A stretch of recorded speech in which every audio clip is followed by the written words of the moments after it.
defesa do produtor.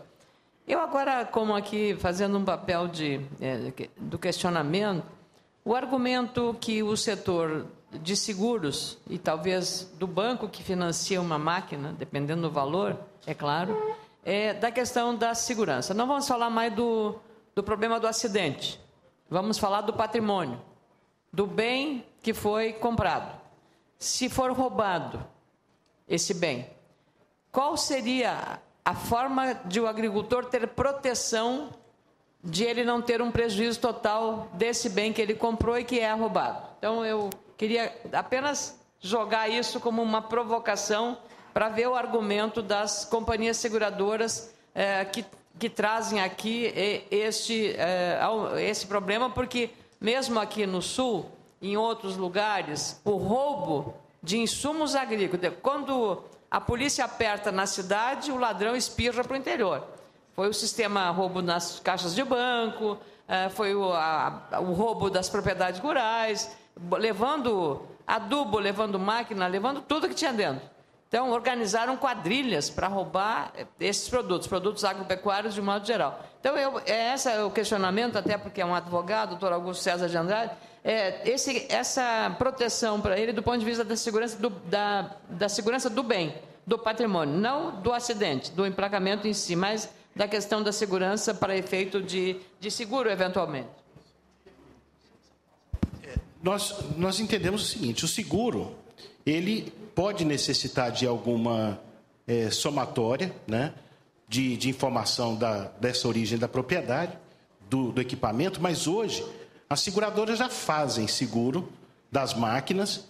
Nós temos, pelo menos, informações de muitos proprietários que fazem regularmente, tanto fazem que quando se promove qualquer financiamento, é exigido na cédula rural que o equipamento seja objeto de seguro.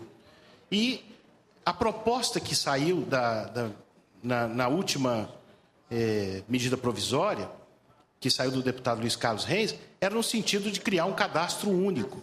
E, sim, esse é um instrumento que poderia tranquilamente dar essa notícia da propriedade, né, e de maneira a se ligar o equipamento ao seu proprietário e a sua sucessão ao longo do seu período de uso. Importante também colocar, senador, esses equipamentos eles têm um uso, uma longevidade muito grande, sabe? Nós temos produtores que utilizam desse equipamento há mais de 50 anos, né? E com isso, esses equipamentos ao longo do período, eles foram ficando diferentes do que a legislação estabelece. Como ele mesmo colocou, alguns itens de segurança, em alguns equipamentos que estão em uso nas pequenas propriedades, eles não poderiam ser nem colocados, não existe como fazer, né? E, mesmo assim, isso não impede que ele possa estar oferecendo uma ferramenta para a manutenção da atividade, que é primordial. Sem uma ferramenta dessa, muitos produtores nossos já teriam sucumbido às demais mazelas que os assolam, né? De altos juros, custos, extrapolando a sua capacidade. Mas essa ferramenta ela é fundamental. E mesmo aqueles velhos continuam proporcionando condições de manutenção da atividade e de satisfação das mínimas necessidades dos produtores. Então, eu quero crer que nós poderíamos sim fazer um cadastro único, mas uma coisa bem tranquila e que talvez não estivesse nem dentro dos organismos de trânsito estaduais nem federais, mas sim uma coisa mais prática e mais fácil. Tá? Muito obrigada, Augusto César de Andrade, da nossa confederação. Lhe agradeço a resposta. E o doutor Vinícius Pereira de Oliveira, que representa aqui o Ministério dos Transportes, tem uma ponderação para... Não, esteja à vontade, por favor, o senhor tem o tempo necessário. De novo, repetindo que é uma transmissão desse ciclo de debates, que debatemos a questão do emplacamento de tratores e máquinas agrícolas, do seu ponto de vista. Isto é uma medida para aumentar a segurança ou apenas para aumentar a arrecadação? E, como foi dito aqui, também a arrecadação é para os estados, não é o imposto federal, esse emplacamento. E também o posicionamento apresentado, nós estamos com a participação direta dos nossos telespectadores. pela TV Senado, pela internet, www.senado.gov.br/Alô Senado, tudo junto. No Twitter é @Alô Senado, e via telefone, pode ser um telefone fixo, um celular ou um telefone público, é gratuita a ligação, 0800 61 2211. E também, como é uma transmissão que temos a parceria com o Canal Rural na transmissão, também pode fazer perguntas para facebook.com/Canal Rural, tudo junto, ou WhatsApp, prefixo da cidade 11 98 524 0073. 11 98 524 0073. Nós contamos com a participação também dos telespectadores que nos assistem nesse momento. Passo a palavra agora ao representante do Ministério dos Transportes, em seguida para o senador Donizete. Só um complemento ao que o doutor Augusto César falou, é que a autorização especial de transporte ela é emitida pelo Departamento Nacional de Infraestrutura, o DENIT, não pela NTT, tá? Só para complementar. Novamente? A emissão da ET, que é o veículo que tem excesso de largura ou de altura, é competência do DENIT, né? E não da NTT, só como ele tinha colocado aqui. Pois não. Então, é um esclarecimento apenas porque são órgãos, são agências reguladoras. A NTT dos transportes terrestres... Concedidos, né? Concedidas.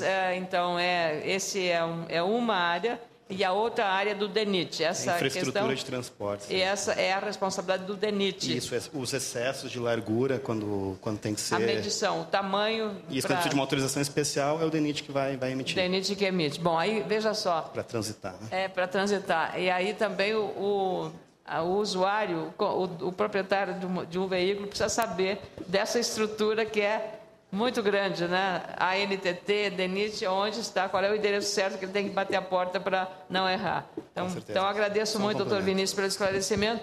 O senador Donizete Nogueira quer fazer uma colocação e eu, em seguida, faço as perguntas. Já recebemos aqui de Sorocaba, também do Piauí, de outras partes do nosso país, perguntas que vêm para os nossos debatedores. Com a palavra, o senador Donizete. Veja bem, penso que tudo na vida é muito útil e certamente daqui 50 anos, senadora, haverá novamente uma audiência pública da Comissão de Agricultura do Senado aqui. E os problemas serão outros, porque é assim, a gente vai administrando o problema na medida que eles aparecem, a gente não inventa às vezes os problemas, a gente às vezes não adivinha que os problemas vão aparecer. Se nós formos pegar a agricultura de 30 anos atrás, talvez não estivéssemos discutindo isso aqui, porque não tinha esse problema. Hoje nós temos um problema que está levantado, que infelizmente não foi observado na aprovação do Código de Trânsito, porque poderia ter sido resolvido lá, mas certamente, como não havia uma mobilização, não houve a oportunidade da discussão, do debate, ou se houve uma força majoritária que impôs a situação que existe hoje, nós temos que resolver o problema hoje. Cresceu muito a agricultura. As máquinas cresceram muito. As máquinas são maiores e elas precisam ser transportadas, elas precisam transitar, principalmente numa região quando é de agricultura, de pequenos agricultores. Aí não dá para dizer que o trator não serve para levar a família até a cidade que fica perto, não dá para dizer que o trator não serve para fazer um trânsito, para levar a mercadoria, o produto produzido lá, para ir para a feira. Então, são questões que estão postas hoje, que cabe a quem está nos lugares resolver. Eu penso que a medida provisória, e aí é preciso que os agricultores, os proprietários, os donos de indústria de máquinas, os trabalhadores, né, os grandes e os pequenos agricultores estejam muito atentos no debate dessa medida provisória, para que a gente possa, de vez, né, deputado, resolver isso para um tempo bastante distante. Isso não quer dizer que daqui a um tempo não tenha que discutir de novo, porque as coisas vão mudando, né? E é preciso, novamente, repensar como administrar a relação desses assuntos. Então, quando eu disse que tive muita sorte de estar aqui hoje, é porque ouvi muito aqui nessa mesa de coisas que, porque eu não discuti essa pauta, estou discutindo ela hoje, estou aprendendo e compreendendo que uma coisa que eu achava desnecessário, falando com o representante aqui da FAEG, que eu achava desnecessário discutir isso. Hoje eu vim perceber aqui que não é desnecessário discutir, é preciso discutir esse assunto agora, resolver e dar tranquilidade e segurança para todos os atores envolvidos nesse setor tão importante para o país, que é o setor do agronegócio, seja da pecuária, seja da agricultura. Obrigado. Muito obrigada, senador. É o mesmo pensamento que eu tenho. E ao avaliar aqui hoje, até como senadora, que a gente tem tratado e trabalhado muito em torno disso, que eu penso que para os próprios agricultores falta uma clareza maior sobre todos os aspectos que envolvem esse tema. Então, aqui foi abordado todo o cenário do que está acontecendo em relação a isso. Eu queria apresentar agora, vinda de Sorocaba, de São Paulo, a pergunta do Armando Lima Júnior. Obrigada, Armando, por estar assistindo aqui o Canal Rural e a TV Senado nessa transmissão desse tema. Mas olha só que propriedade. E aí eu vou dirigir a pergunta ao nosso representante da CNA, o nosso Augusto César de Andrade, e também ao doutor Ademar Fuji. A pergunta dele, e também ao GR Adriane, porque ela tem a ver. Ele diz o seguinte: emplacar não é uma forma de controle, segurança e identificação, como, por exemplo, responsabilidades, acidentes, roubos? É uma pergunta. E a outra questão, olha só, seria inviável ou não, é uma dúvida que ele tem, transportar o maquinário, em vez de conduzi-los, ele andando a máquina, e ela está em cima de um caminhão, ou em vez de conduzi-los pelas vias públicas? Se viável, então, não precisaria cobrar IPVA dos mesmos, porque ele está em cima do caminhão, ele não está transitando na rodovia. Aí é para a Polícia Federal, para o GR Adriane. Então, a máquina que eu falei hoje, que sofreu um acidente, ela estava em cima de um caminhão. Então, essa é a questão, se é para cobrar ou se ela vai transitar. São duas situações, carregando em cima de um veículo ou andando. Agora, claro que tem máquinas que são muito grandes e não poderiam estar em cima de um caminhão pelo tamanho que ela tem. Então, eu transfiro essas duas perguntas lá do Armando Lima Júnior para o Augusto César de Andrade, da CNA, e também para o doutor Ademar, e também para a Polícia Rodoviária Federal e para o Simers com o nosso Hercílio. Então, responder a pergunta, muito oportuna, e a preocupação dele é procedente. A visão que a gente teria, falar, mas seria um bom controle. O que nós temos a dizer é o seguinte: a máquina, 99% do seu período é utilizada dentro da propriedade, na área privada e no serviço. Essa máquina não está trabalhando na lavra da terra, colhendo e plantando, ou ela está dentro de um galpão. Tá? E, nesse momento, ela não tem necessidade de ter esse controle, de ter essa presença do Estado verificando se ela está cumprindo os ditames da lei de trânsito de veículo em vias públicas. Isso não agrega nenhuma vantagem nela na questão do controle e da segurança. E o único objetivo que nós entendemos, que era o objetivo da legislação de trânsito, seria se essa máquina estivesse, como nos automóveis, nos caminhões, nos ônibus, esse período, ao contrário, em 100%, nas vias públicas. Nós temos equipamentos que nunca vão sair da propriedade. Isso se soma num trator de esteira, por exemplo. Esse trator também, quando trafegar, ele o fará em cima de um equipamento, né, de uma prancha ou um equipamento apropriado. Com relação, a nossa preocupação nem é IPVA. O IPVA já seria um plus ao emplacamento. Imaginem os senhores que um trator que tivesse que fazer emplacamento, em alguns estados, ele teria que fazer controle de emissão veicular, e para isso ele teria que se deslocar aos organismos que fazem esse controle. Ele teria que fazer a inspeção anual, a inspeção no momento de compra e venda. Todos esses atributos são realizados lá dentro da cidade, no órgão de trânsito, naquele órgão com essa determinação. Todos esses com uma função de arrecadação. E de grão em grão é que a galinha enche o papo.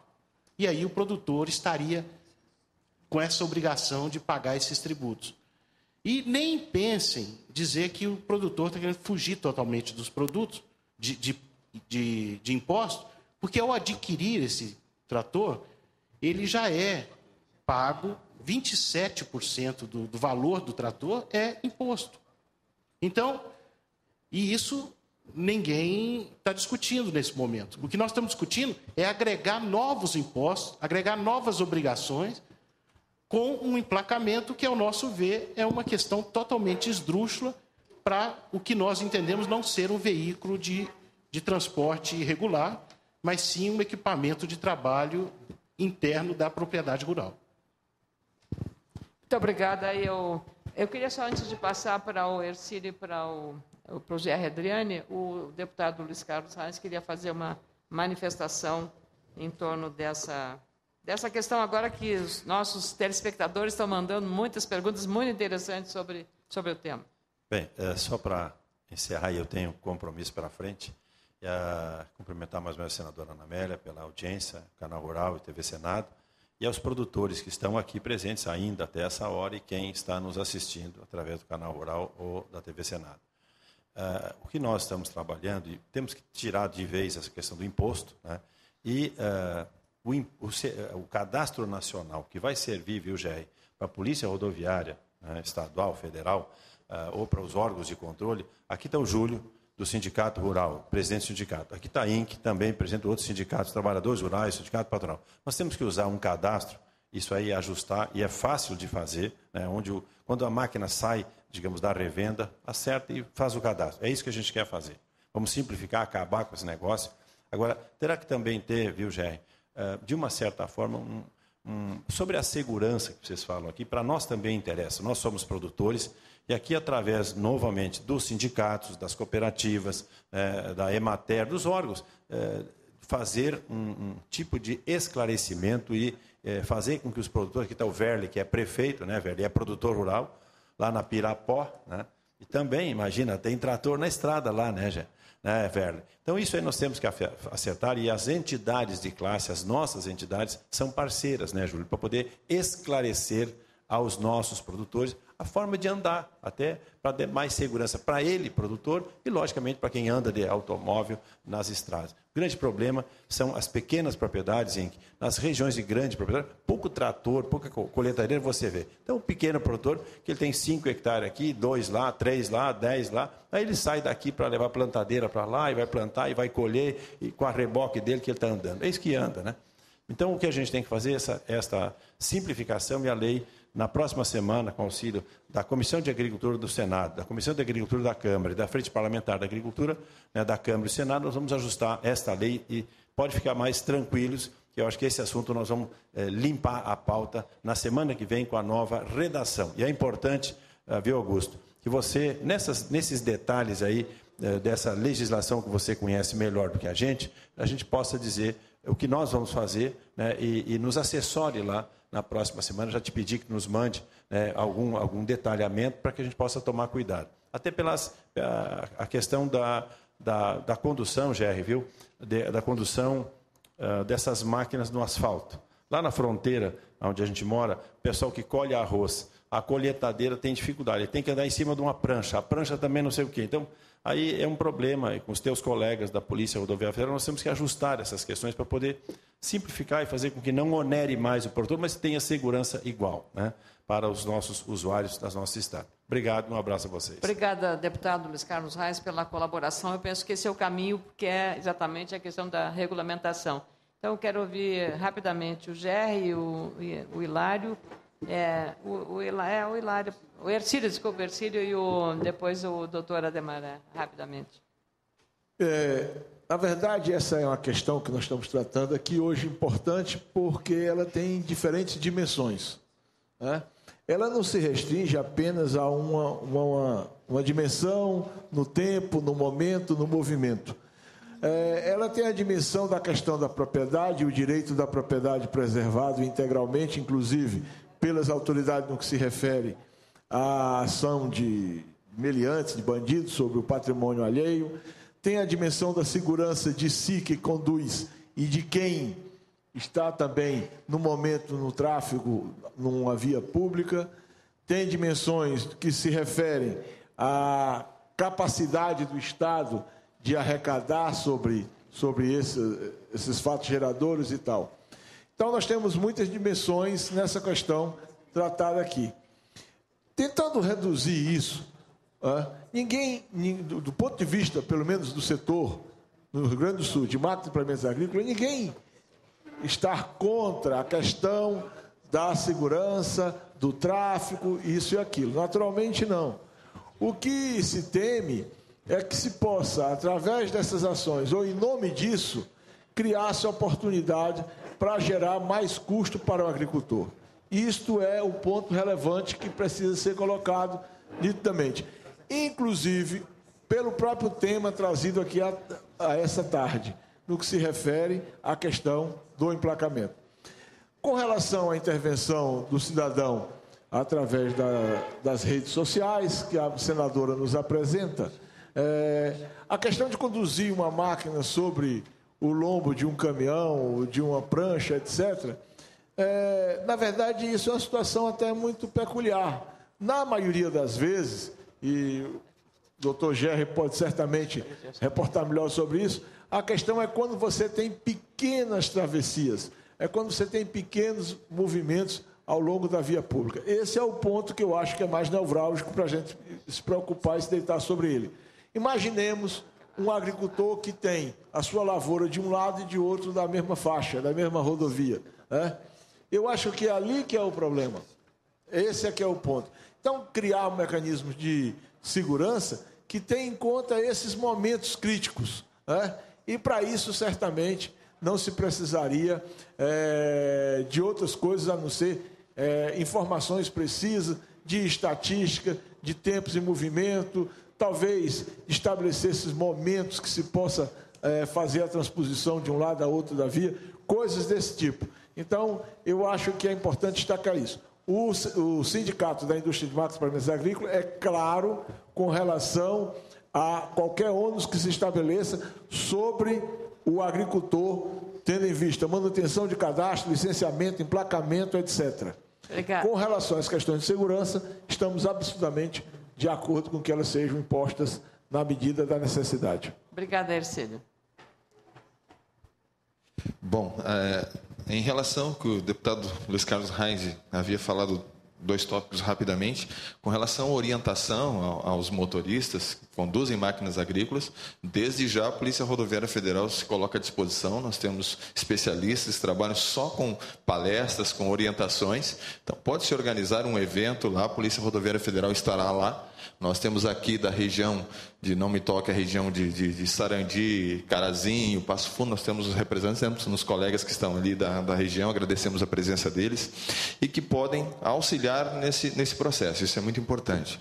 Em relação ao cadastro único, nosso posicionamento em termos de segurança, que seria muito mais importante um cadastro único mesmo, onde todos os veículos estejam no mesmo banco de dados, independentemente se ele vai utilizar na rodovia ou fora da rodovia, porque isso facilita a gestão, né? Tanto o envolvimento de acidentes, todo o processo que se refere ao controle, não do controle do Estado sobre o cidadão necessariamente, mas o controle exatamente com relação a acidentes, furto, roubo, tudo fica muito mais fácil de controlar quando você trabalha num banco de dados único. Foi comentado pelo cidadão que entrou em contato a respeito do trânsito versus transporte. Veja, nós trabalhamos numa região, um tempo atrás, onde havia muitas pequenas propriedades, agricultores, e uma longa extensão de rodovia, e só havia uma prancha. Só um caminhão-prancha. Então, para ir de uma lavoura para outra, mesmo que a curta distância, era sempre uma dificuldade. Então, nós entendemos isso.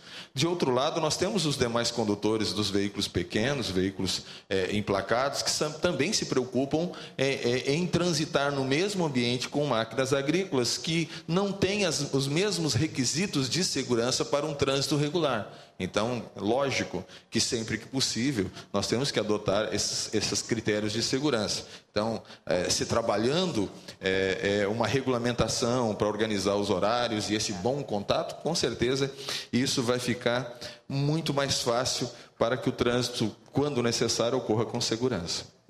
Muito obrigada. E para encerrar, doutora Adhemar, um breve comentário, porque nós já estamos chegando no nosso limite. Bem, o que eu vi hoje aqui foi um resumo de tudo que vem acontecendo desde 2008. E com uma exposição brilhante de várias propostas. E aí ficou claro o seguinte: nós precisamos realmente separar definitivamente a cobrança de PVA. Tá? Que ficou muito claro, no Rio Grande do Sul, por exemplo, não cobra. Eu não sei quais estados estão cobrando hoje, mas sempre separando o que é PVA.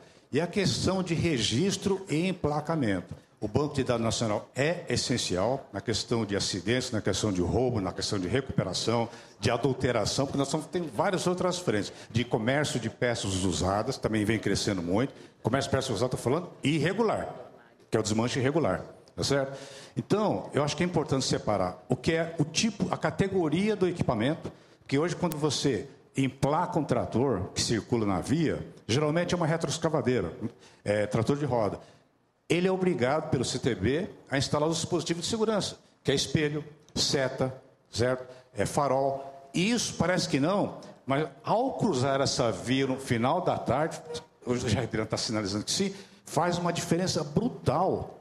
Porque, agora, se ele não tem essa sinalização, só o fato de atravessar a pista, aquilo lá realmente coloca em risco a segurança dele, porque ele está sem cinto, se ele estiver emplacado, ele vai ser obrigado a ter o cinto, e vai estar com o farol. Quer dizer, e ele vai ter uma orientação melhor também, porque ele vai estar obrigatoriamente habilitado também, pelo menos na classificação A. Obrigado. Muito obrigado, doutora Adhemar. Agora eu queria, então...